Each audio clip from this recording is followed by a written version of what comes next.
ассалому алайкум тамошобинони арҷманд. барномаи навбатии қиссаҳои мардуми кӯҳистон аз деҳаи Файзобод, ҷамоати деҳоти дашти гуло, ноҳияи ба номи Мир Саид Али Ҳамадонӣ ин навбат таҳия мегардад ва мегӯяд, ки дар ин деҳа ҳаракати ҷамъиятӣ маркази дастгирии ташаббусҳо дар корҳои ободонии маҳал саҳми бисёр назаррас гузоштааст ва мо меравем ба ин деҳа дар бораи фаъолияти ин мақомот ва дигар қиссаҳои мардумӣ барномаеро пешкаши шумо менамоем. рафтем. ин шахсияти наҷиб Сайдамир Вализода мебошад.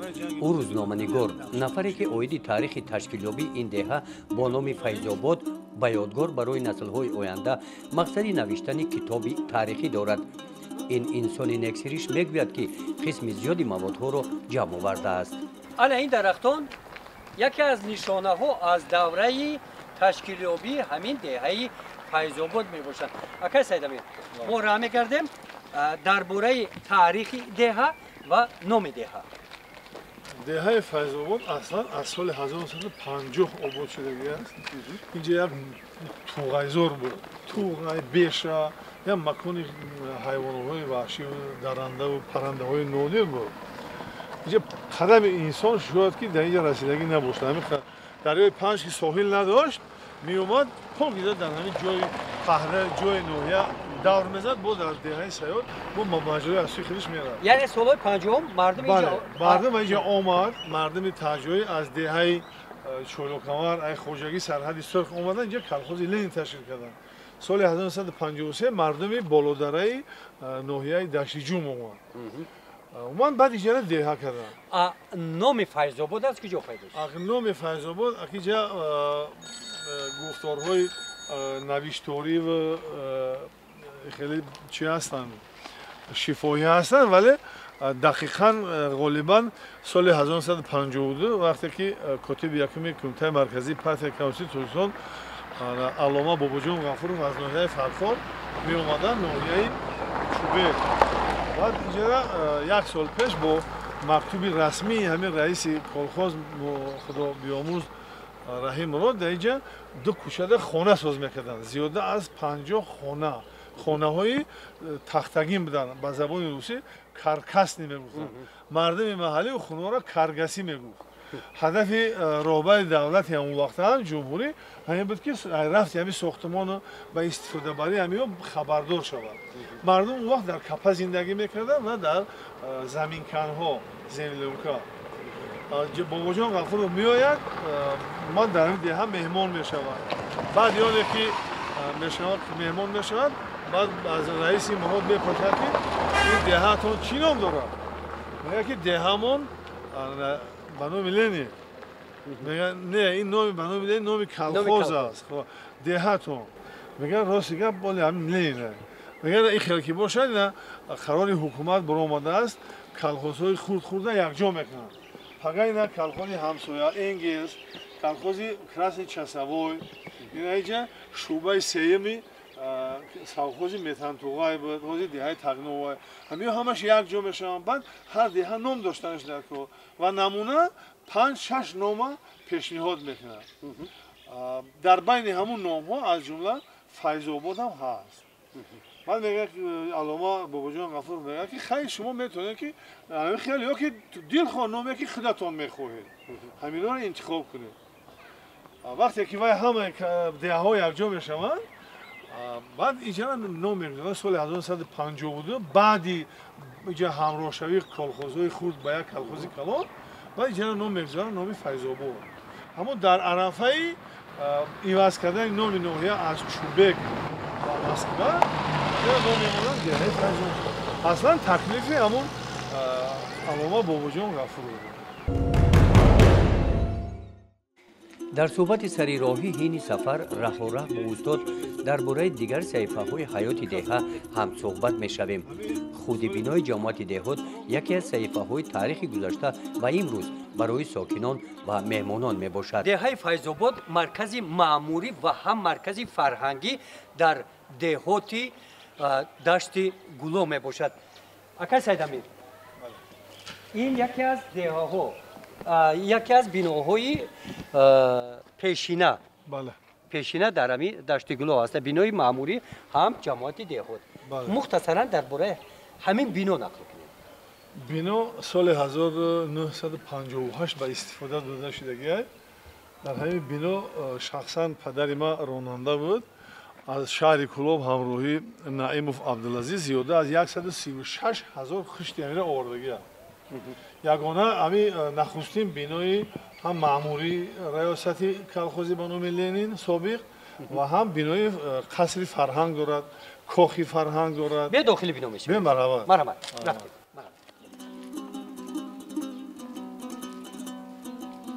این داخلی بینای جماعت دهوتی دشت گلو است این نقش‌ونگار سالهای 70 عصر گذشته را پیش رو می‌آورند. راهروی وسیع و دراز، حجره‌های کاری مهیا با تجهیزات‌های زمانوی برای کارمندان جماعت دهات شرایط‌های مساعد برای فعالیت کاری فراهم آورده شدند. اطلاع گرفتیم که تعمیر کاپیتالی این بنا از جانب حرکت جمعیتی مرکز دستگیری تشبس‌ها عملی گشته است. اون چیز اولی که در وقتی که داخل قصر فرهنگ شدیم بعد چشم رسید انا این رسم ها اصلا کسی امیر درباره مضمون همین رسم مضمون رسم این تاثیر در مهمونی کلخوزچیان اون وقت کارمندایی که خوجگی دست جمعانه کار میکنن اونها رو کلخوزچی میگفتن اعضای کلخوز این در مهمونی اما دسته هوسکاران است این من در صحرا خود صحرا در سایه درختی توت مردم دم گرفته استفاده است در خوراک نصفی برای اون استراحت کردن بله لحظه استراحتی کلخوزچیو بله بله اینا اعضای کلخوز بله کلخوزچیو بله کلخوزچی دختران بله کلخوزچی زنان کلخوزچی دختران سیر و گشت ما در این بنا ادامه دارد در حالی که در بسیار دهات‌های دیگر ناحیه‌ها نقطه‌های فرهنگی در حال ویرانه قرار دارد در این دهه باشد کلوب دهه بعد نوسازی و تعمیر از جانب مرکز دستگیری تشبس‌ها دوباره احیا گشته است در این گوشه شخصیت‌های معروفی که دهه فیض‌آباد و جماعت دهاتی دشت گلو را در جمهوری و بیرون از آن معرفی کردند چند نفر از این شخصیت‌ها از خود دهه فیض‌آباد هستند امروز شاید نه همه در عکسی زیرین افزوده باشند همین دهاتی دشت گلو 35 نفر عالمان هستند کدام سمت در همه سمت از تکنیکا و تکنولوژی سر کردگی اکادمیک ها هستند راهبران مؤسسه های کلان علمی هستند همچنین کارمندان مسئول حکومت جمهوری تاجیکستان و دستگاه اجرایی پرزیدنت جمهوری من حساب می‌کنم شاگردان برادران ما هستند که نه تنها افتخار دهه و دهات بلکه افتخار ناحیه و خود کشور عزیزمان تاجیکستان هستند در پهلوی کلوب دهاتی کتابخانه است این مکان علم و ادب در برابر کتابخانه بایگانی دهه می باشد آید کارنامه های مهنتی ساکنان دهه رسم و موادها در آلبوم های علاویده جمع آورده شدند این رسمی رحیموف مراد اولین آباد کننده همین جماعت دهات همین دهه فیض‌آباد 35 سالی حیاتش همچون رئیس کلخوزی به نام لنین یکی از کلخوزی آوازه‌داری منطقه کلا بودند عموما همه آن چیزی که درباره شخصیت‌های گذشته که دهه را آباد کردند انا در اینجا همچون بایگانی اپای ملکه اینها رو در شکل آلبوم گرد آورده است اپای ملکه شما بگین که چخیل همین رسم‌ها رو یعنی با شما امکان دست داد که همین رسم‌ها رو جمع کردیم تو امروز نگاه داشتید ما برای هم جمع آوری کردیم که همین نسلی آینده که بعد ما هست همین رو نگه داره یا خزینه هست یا خزینه هست باید که نگه داره که بعد ما گم نشن همین چیزا همین رو گم نشن مقصد بیستن همیشه شما اینا رو از هر کجا جمع آوردین؟ هر کجا جمع رفتم خونه ها آوردم اینجا با یک آلبومی تای قرجیدگی هایو گرفتم همه یا را جا بجا کردم ولی باید که من فهمیدم یا را بیامون بنویسیم که بگه یک کس دید بفهمه که هم کیان حرکت جمعیتی مرکز دستگیری تشبس‌ها در جماعت دهات به قید گرفته شده است. راهبر شورای این حرکت عمک حبیب الله پسر یکی از شخصیت‌های شناخته ناحیه همدانی رحمت اسمتوف میباشد. در این حالی صاحب جایزه لауреتی دولتی SSR بریگادیری که در ساحه پختکاری نامدار بود از هر گکتار 48 سنتنری حاصل پخته میداد اسمتوف رحمت زندگی کرده است و در آبادی دهه فیض آباد سامی اسمتوف رحمت به نهایت کلان است و امروز در این حوالی فرزندش اکای حبیب الله زندگی دارد که ایشان مثل پدر در آبادی همین دهه سامی کلان دارد. السلام علیکم اکای حبیب الله، شما نازید سلامتی خوبه؟ سلامت میگه که گردی نام پدر چی میگردی؟ صاحب نام خود شو اگر مردی. بهترین. شما هم فخر میکنه با پدر، با امروز فرزندا با شما فخر میکنن. شما چندین سال با فیلم رئیس جماعت و همچنین همزمان امروز سهم شما در آبادی همین دهه فیض آباد اومد جماعت دهات داشتگلو هم هست. چلی که شما درست قید کرده در حقیقت از همون سالهای بعدی ختم کردن یونیورسیته دولتی تاجیکستان یعنی دانشگاه ملی امروزه از سال 1984 فعالیت مهنتیم رو در ناحیه و خصوصا در همین دهه فیض آباد گذرانیدم. در سالهای اخیر از سالهای 2000 سر کرده قریب تا بگیم سالهای 2020 با صفتی سرداری اما خواجگی میراثی یعنی خواجگی مراد رحیموف خواجگی 10 سالگی استقلالیت کار کرده آمدم. از سال 2020 از ماه آگوست با صفتی رئیس جماعت دهات دشتگلو تا ماه اکتبر سال 2022 فعالیت نمودم. سبب با وظیفه رئیس جماعت آمدنم هم همین بود که در دل همه وقت آرزو داشتم که در کارهای سازندگی و آبادانی همین جماعت همین مردم یک سهمی خورد خودم رو هم باشد گذارم، گرچند میدونستم که ایفای وظیفه رئیس جماعت کاری بسیار هم مشکل است. با همین نگاه نکرده برای اشغال نمودن همین وظیفه راضی شدم و قریب زیاده از 10 سال با صفت رئیس جماعت کار کردم. وقتی و مقصدم هم با صفت رئیس جماعت کار کردم از آن عبارت بود که تا توانم در کارهای آبادانی و سازندگی دهه فیض آباد و عموما جماعت سهم خود را گذارم. با این مقصد در جماعت شخص‌های تشبسکار، شخص‌های ملکه کلان مهنتی داشته از آن جمله مرادوف امیر ولیویچ رو در یک جایگی با همین کارها جلب کردیم. در یک جایگی بعضی مسئله و فکرها رو مثال پیشنهاد کردیم در یک جایگی و عملی نمودیم که در امروزه وسعت کارهای آبادانی و سازندگی جماعت یک تکانی جدی شدن. در یک جایگی با مرادوف امیر ولیویچ ما مرکزی تشبس‌های جماعت رو تأسیس دادیم که مقصد همین مرکزی تشبس‌های جماعت از آن عبارت بود که دلخواه تشبس، دلخواه تکلیف، دلخواه کار و عملی که برای آبادانی جماعت کرده میشد همینها از روی یک نقشه معین دریافتی مبلغ‌ها، دریافتی باز چهره‌هایی که این کارها را عملی کنند با همین کارها روانه کرده شدگی بوده. خوشبختانه در همین دوام 2 سال هم کارهای معینی در جماعت با اجرا رسانده شدند. از آن جمله بینای جماعت که بسیار در حالت فرسودگی قرار داشت همین از تعمیر داخلش از تعمیر برآورده شد و تعمیر این بنا حاضرم ادامه دارد. باید بالاپوش این بنا به انجام رسانیده شود. این چون زلی مجلسگاه در مکتب رقم 52 از تعمیر برآورده شد و زمینه بسیار کارهای آبادانی و سازندگی هم در همین جماعت از اون به ساختمان کبرک، مرکزهای سلامتی و باز دیگر انشاءات‌ها گذاشته شد که امروز دوام همون کارها رفته ایستاده است. مرکز دستگیری تشبسات در جماعت حاضرم هست و ما همراه مرادوف امیرولیج و دیگر با شخصان تشبسکاری هستند همین خیلی تصمیم داریم که کاری همین مرکز رو باز هم جانوگ نموده در سمت مکتب معارف، در سمت فرهنگ و دیگر سمت‌های هم فعالیت نیست حصه مناسبی خود را گذاریم. اصلا همین تشبس حبیب الله برای تشکیل مرکزی بود که خیلی نام نداشت. مرکز دستگیر تشبس مرکزی که جوانان رو بیشتر جلب کنیم، جوانای کار نادیده را از تحصیلات دارن ولی کار ندیده بیکار بودن بسیارش بعد اون رو جلب کردیم بعد تشبوسایی که در جماعت پیدا میشوند و دستگیری نمی‌یابند همون خطی فراموش میشوند میروند بنابراین در اساس قانون جمهوری اسلامی درباره مقامات خودروهای شهرک دهات اون وقت رئیس جماعت بدن قرار جماعت کردیم ما همه حرکت جمعیتی را به خرج گرفتیم و رئیس شورای همه حرکت خیلی حبیب الله هستن من رئیس اجرایی شدم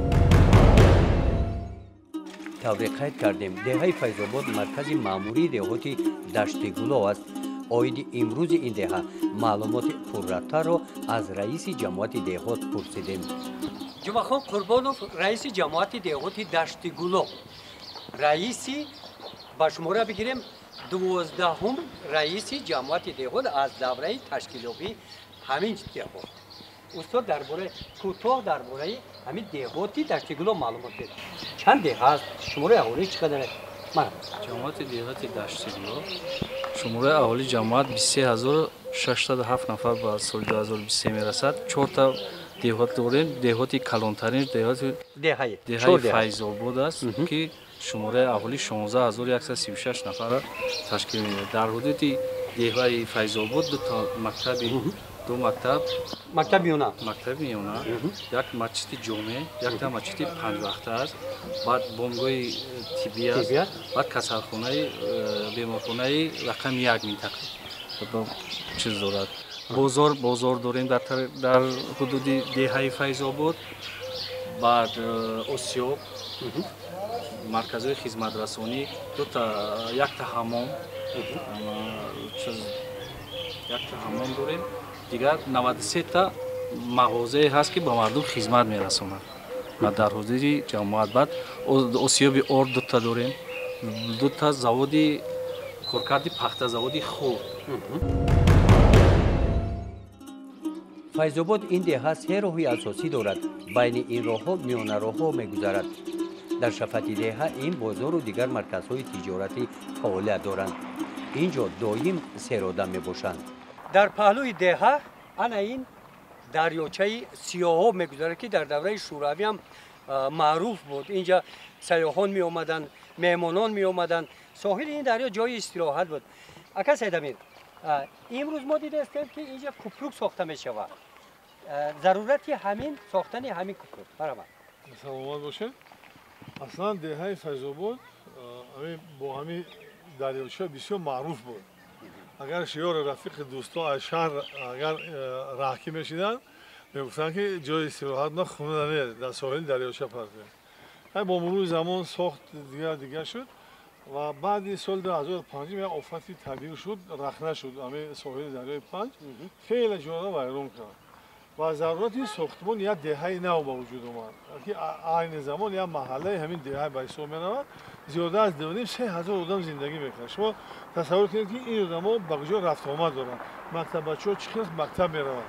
اگر یگون بیمار و یگون فلاکت یکی شود همون آدم‌ها رو چقدر میبرن به بیمارخانه. ها این پرابلم. اینجا کوپروک بود. اینجا یک آدم احسانکار خدا بیاموردنش استا امان‌الله مومینوف خودش از حساب مبلغ‌های خودش یک همین بخش فروختن اینجا یک کوپروکی پیاده رو کرد. خب پرابلم مردم تا چند یکی زیاد میشه و کودکان کلان میشن پرابلم ها کلان میشن و ضرورت شد این زمان در ناحیه ما از جمله در چند ناحیه است یک برنامه حکومتی فعالیت میکرد که برای رشد دهات نگرانده شد. ما در تمام ناحیه همین خیلی کارهای دستگیری اجتماعی هست و از جمله همین خواستار مردم همین بود که ما بسیار دشواری داریم برای ما یک کوپروک بسازیم.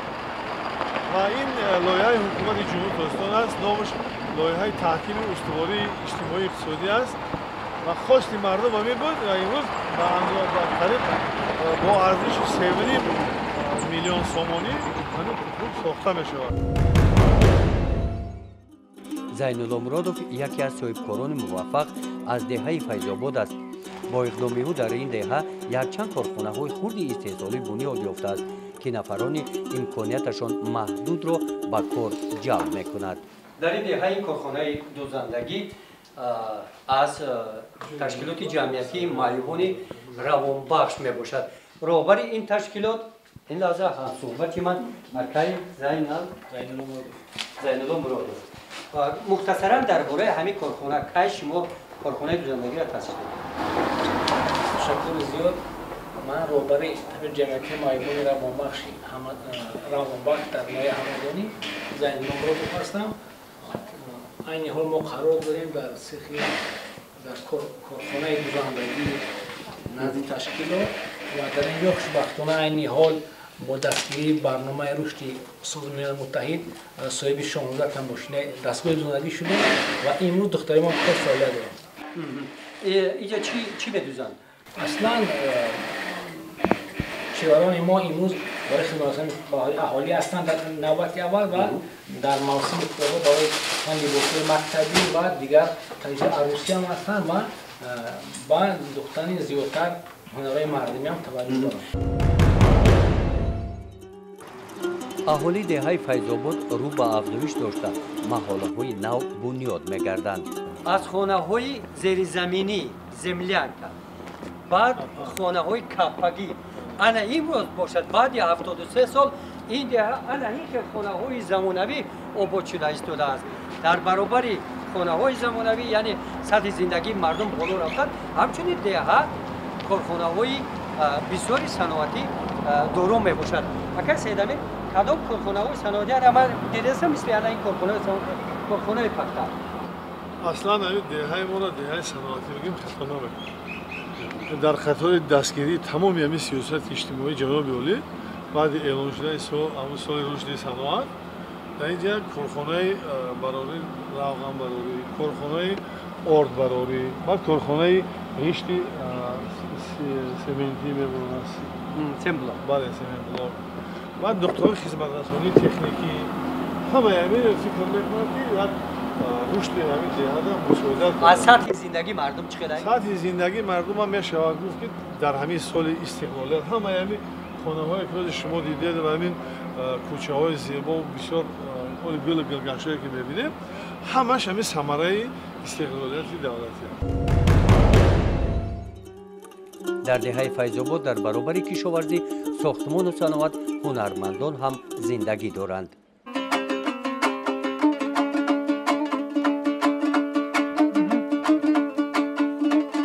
همصحبت من استای چوبتراش ساکن دهه فیض‌آباد استا نجمیدین است. اگر نجمیدین اگر یک لحظه این محصولات هایی که از چوب ساختگی است همه همین محصول کار شما است. درباره همین هنرتان یک کم ترگب زنید. همین کسبه وقتی که آزمون شد همین جناب و ما احیا داد همین هنره ایسر اینا و میره ما زنده کیم ما پدر بابم گذشتگی و که ما ایردگی نیستم یکیش همین شروع همین استقلالات وحدتی که همین ما باید دیگر یک جوش کنجی و امانی کنجی امانی شد با همین کرو ایسر اینا احیا کشتن خیلی بود کفتیم با اینا کردیست یعنی باباتون میکردی کرو بابام میکم بابام دگی نیستم بابام من ندیدم ایرسیان خونده که بود خونده که بود همین به ما میراث یعنی هیو شده اینا به هیو کده نمیره. هنر چوب تراشی هم در حال رشد است. حالا این طبق محصول عینک دستی استا یعقوب از دهه فیض‌آباد میباشد. بابا استا درباره همین هنر چوب تراشی شما از کی همین با همین کار آغاز کردید شروع کردید؟ شما برای سال 90 همین کار کردم. شما پدر باباتون پدر بابام استاد کمون میتراشید نه طبق چی طبق نمیتراشید قاشق دمجا انتای چیزا میتراشید. شما یعنی طبق میتراشید؟ تنها طبق میتراشید؟ نه در تریزا میتراشید از چوب. در رو نشون دادم در میتراشیم تریزا. این از کدام چوب است؟ این چوب چهارمه. از چوب چهارمه است. مستحکم و با قوت است. بهترینش همین چوب چهارمه داره. آهنگری یکی از شغل‌های دیگری مردمی را هم در این دهه ما دیدیم. استا مدینام آهنگر ای سال 78 همین کسبه ما اول شاگرد بودیم لحاظی کردم خیلی برهم تو ویروشید خونه داریم کاری داریم خلقات و همش هم میکنیم اینجا حالا همه کنید همی آهنگری میکنید او زیرا میرم کار کنیم کار کنم او ای همه چی میسازین شما؟ دوست میکنم تبر میکنم تشه میکنم کلان میکنم کارچا میکنم همه چیزی دارم روزگار دیکون دکورای همش هم میکنیم طلبات مردم محصولات که شما استحصال میکنید چقدر؟ طلبات من بزرگ نمیبرم ایمی جنبیان میگیرم میبرم یکم چیز بزرگ نمیبرم بینندگان به نهایت عزیز هم صحبتی که طول این سفر ما رو همراهی کردن اکای سیدامیر ولیزاده همتای ما یکی از ژورنالیستانی که قلمی تیز دارن استاد همین قدر درباره دهه گپ زدیم اکنون نوبت شما درباره شما میخواستیم بیننده ما یگو چی فهمد تشکر سلامت باشین من زوده یعنی دهه اصلا